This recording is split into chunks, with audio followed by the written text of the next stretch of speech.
For the past 20 years, I've been carrying around a camera, working as a cinematographer, but also developing and growing as a human.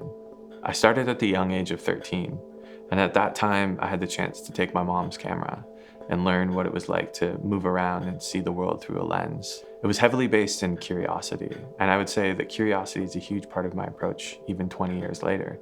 When I'm not spending my time in Toronto, you'll often find me along the coast of Eastern Canada. For me, there's a duality between the two environments, from the quieter life along the coast to the busy life of a big city like Toronto. Both environments bring a lot to the table in terms of my creative energy. Whether it's been one of my 7 trips to Africa to places like Nigeria, Uganda, Tanzania, to Central Asia, Taiwan, across Europe, to the desert of Nevada or down to Mexico. It's not so much about the places. Obviously, the places share their importance and their uniqueness, but it's really about the people in these places. I'm able to see where I am and really be present in the moments.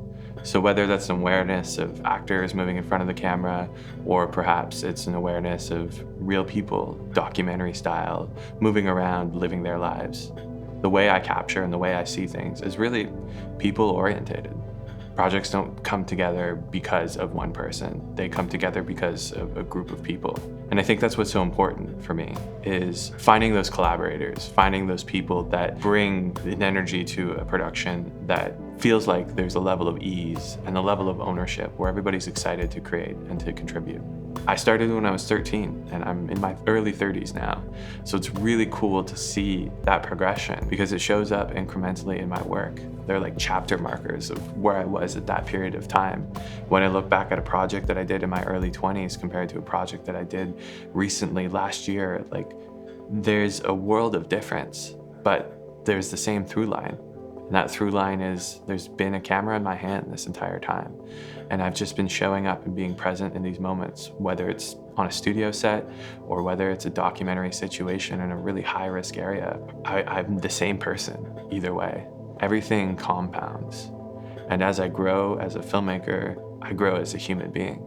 Because that's really what film is. Film is bigger than us as individuals. Living by the ocean for the past couple of years has really given me the chance to connect with nature, to slow down and sort of do a deep dive in terms of my creativity and myself and how I work and move as a filmmaker.